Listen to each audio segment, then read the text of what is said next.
Chapter 21. He was much better. He was growing fatter and stronger every day, if it was proper to speak of days. The white light and the humming sound were the same as ever, but the cell was a little more comfortable than the others he had been in. There was a pillow and a mattress on the plank bed and a stool to sit on. They had given him a bath, and they allowed him to wash himself fairly frequently in a tin basin. They even gave him warm water to wash with. They had given him new underclothes and a clean suit of overalls. They had dressed his varicose ulcer with soothing ointment. They had pulled out the remnants of his teeth and given him a new set of dentures. Weeks or months must have passed. It would have been possible now to keep count of the passage of time if he had felt any interest in doing so, since he was being fed at what appeared to be regular intervals. He was getting, he judged, 3 meals in the 24 hours. Sometimes he wondered dimly whether he was getting them by night or by day. The food was surprisingly good, with meat at every third meal. Once there was even a packet of cigarettes. He had no matches, but the never-speaking guard who brought his food would give him a light. The first time he tried to smoke, it made him sick, but he persevered and spun the packet out for a long time, smoking half a cigarette after each meal. They had given him a white slate with a stump of pencil tied to the corner. At first he made no use of it. Even when he was awake, he was completely torpid. Often he would lie from one meal to the next almost without stirring, sometimes asleep, sometimes waking into vague reveries in which it was too much trouble to open his eyes. He had long grown used to sleeping with a strong light on his face. It seemed to make no difference except that one's dreams were more coherent. He dreamed a great deal all through this time, and they were always happy dreams. He was in the Golden Country, or he was sitting among enormous, glorious, sunlit ruins with his mother, with Julia, with O'Brien, not doing anything, merely sitting in the sun, talking of peaceful things. Such thoughts as he had when he was awake were mostly about his dreams. He seemed to have lost the power of intellectual effort now that the stimulus of pain had been removed. He was not bored. He had no desire for conversation or distraction. Merely to be alone, not to be beaten or questioned, to have enough to eat and to be clean all over was completely satisfying. By degrees he came to spend less time in sleep, but he still felt no impulse to get off the bed. All he cared for was to lie quiet and feel the strength gathering in his body. He would finger himself here and there, trying to make sure that it was not an illusion, that his muscles were growing rounder and his skin tauter. Finally, it was established beyond a doubt that he was growing fatter. His thighs were now definitely thicker than his knees. After that, reluctantly at first, he began exercising himself regularly.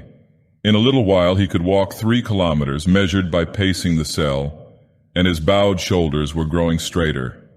He attempted more elaborate exercises and was astonished and humiliated to find what things he could not do. He could not move out of a walk. He could not hold his stool out at arm's length. He could not stand on one leg without falling over. He squatted down on his heels and found that with agonizing pains in thigh and calf, he could just lift himself to a standing position. He lay flat on his belly and tried to lift his weight by his hands. It was hopeless.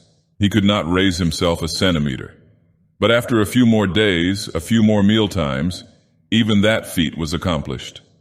A time came when he could do it 6 times running.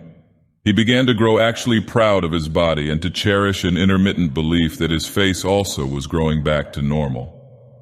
Only when he chanced to put his hand on his bald scalp did he remember the seamed, ruined face that had looked back at him out of the mirror. His mind grew more active. He sat down on the plank bed, his back against the wall and the slate on his knees, and set to work deliberately at the task of re-educating himself. He had capitulated, that was agreed. In reality, as he saw now, he had been ready to capitulate long before he had taken the decision. From the moment when he was inside the Ministry of Love, and yes, even during those minutes when he and Julia had stood helpless while the iron voice from the telescreen told them what to do, he had grasped the frivolity, the shallowness of his attempt to set himself up against the power of the party. He knew now that for 7 years the thought police had watched him like a beetle under a magnifying glass. There was no physical act, no word spoken aloud that they had not noticed, no train of thought that they had not been able to infer. Even the speck of whitish dust on the cover of his diary they had carefully replaced. They had played soundtracks to him, shown him photographs. Some of them were photographs of Julia and himself. Yes, even he could not fight against the party any longer. Besides, the party was in the right. It must be so.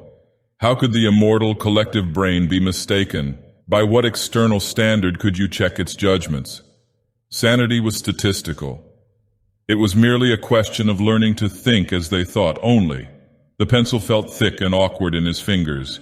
He began to write down the thoughts that came into his head. He wrote first in large, clumsy capitals, "Freedom is slavery." Then, almost without a pause, he wrote beneath it, "2 and 2 make 5. But then there came a sort of check. His mind, as though shying away from something, seemed unable to concentrate. He knew that he knew what came next, but for the moment he could not recall it.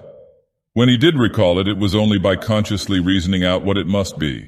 It did not come of its own accord. He wrote, "God is power. He accepted everything. The past was alterable. The past never had been altered. Oceania was at war with Eastasia. Oceania had always been at war with Eastasia. Jones, Aronson, and Rutherford were guilty of the crimes they were charged with. He had never seen the photograph that disproved their guilt. It had never existed. He had invented it. He remembered remembering contrary things, but those were false memories, products of self-deception. How easy it all was. Only surrender and everything else followed. It was like swimming against a current that swept you backwards however hard you struggled, and then suddenly deciding to turn around and go with the current instead of opposing it. Nothing had changed except your own attitude. The predestined thing happened in any case. He hardly knew why he had ever rebelled. Everything was easy except anything could be true. The so-called laws of nature were nonsense. The law of gravity was nonsense. "If I wished," O'Brien had said, "I could float off this floor like a soap bubble." Winston worked it out. If he thinks he floats off the floor, and if I simultaneously think I see him do it, then the thing happens. Suddenly, like a lump of submerged wreckage breaking the surface of water, the thought burst into his mind. It doesn't really happen. We imagine it. It is hallucination. He pushed the thought under instantly. The fallacy was obvious. It presupposed that somewhere or other outside oneself there was a real world where real things happened. But how could there be such a world? What knowledge have we of anything save through our own minds? All happenings are in the mind. Whatever happens in all minds truly happens. He had no difficulty in disposing of the fallacy, and he was in no danger of succumbing to it. He realized, nevertheless, that it ought never to have occurred to him. The mind should develop a blind spot whenever a dangerous thought presented itself. The process should be automatic, instinctive. Crime Stop, they called it in Newspeak. He set to work to exercise himself in Crime Stop. He presented himself with propositions. The party says the earth is flat. The party says that ice is heavier than water. And trained himself in not seeing or not understanding the arguments that contradicted them. It was not easy. It needed great powers of reasoning and improvisation. The arithmetical problems raised, for instance, by such a statement as 2 and 2 make 5 were beyond his intellectual grasp. It needed also a sort of athleticism of mind, an ability at one moment to make the most delicate use of logic and at the next to be unconscious of the crudest logical errors. Stupidity was as necessary as intelligence and as difficult to attain. All the while, with one part of his mind, he wondered how soon they would shoot him. "Everything depends on yourself," O'Brien had said, but he knew that there was no conscious act by which he could bring it nearer. It might be 10 minutes hence or 10 years.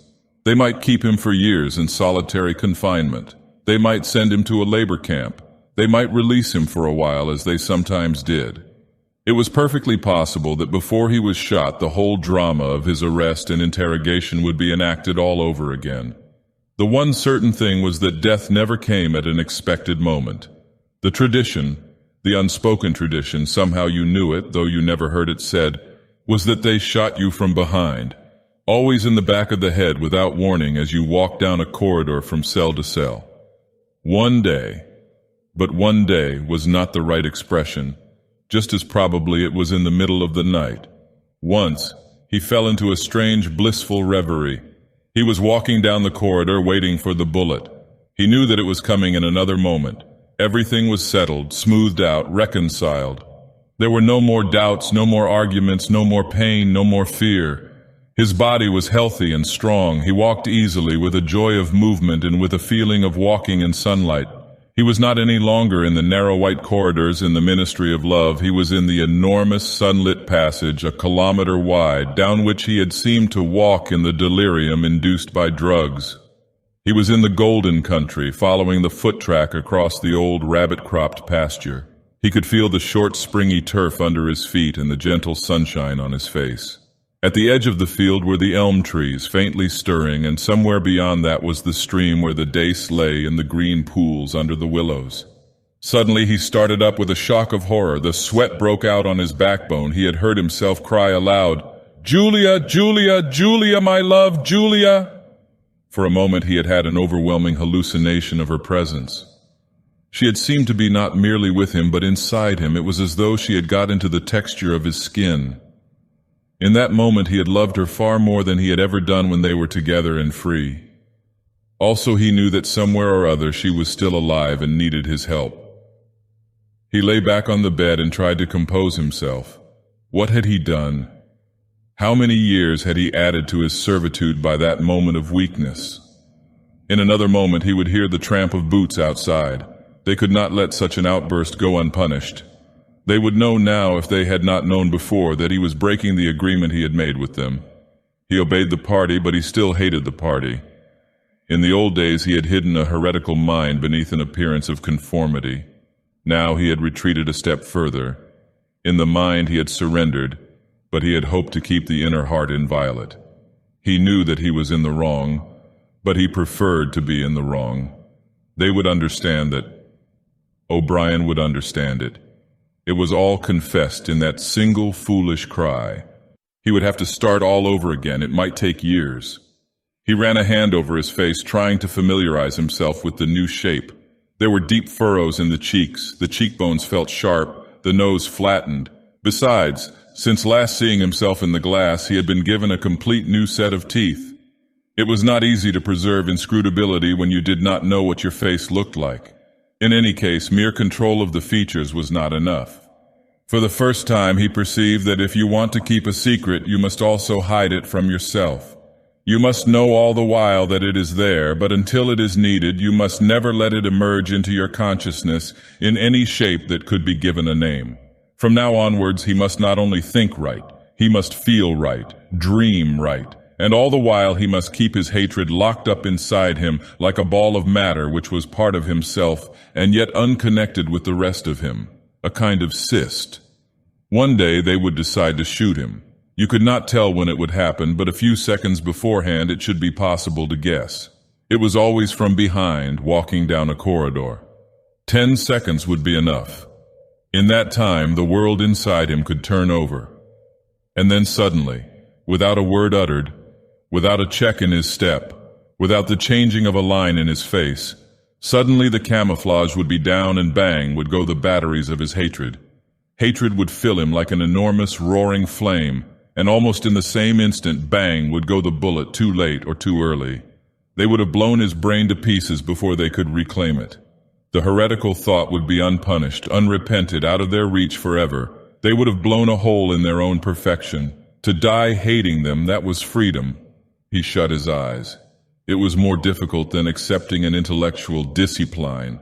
It was a question of degrading himself, mutilating himself. He had got to plunge into the filthiest of filth. What was the most horrible, sickening thing of all? He thought of Big Brother. The enormous face, because of constantly seeing it on posters, he always thought of it as being a meter wide. With its heavy black mustache and the eyes that followed you to and fro, seemed to float into his mind of its own accord. What were his true feelings towards Big Brother? There was a heavy tramp of boots in the passage. The steel door swung open with a clang. O'Brien walked into the cell. Behind him were the waxen-faced officer and the black-uniformed guards. "Get up," said O'Brien. "Come here." Winston stood opposite him. O'Brien took Winston's shoulders between his strong hands and looked at him closely.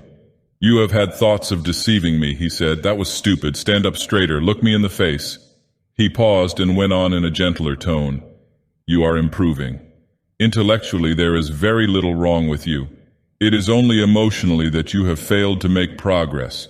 Tell me, Winston, and remember, no lies. You know that I am always able to detect a lie. Tell me, what are your true feelings towards Big Brother? I hate him. You hate him. Good. Then the time has come for you to take the last step. You must love Big Brother. It is not enough to obey him. You must love him. He released Winston with a little push towards the guards. Room 101, he said.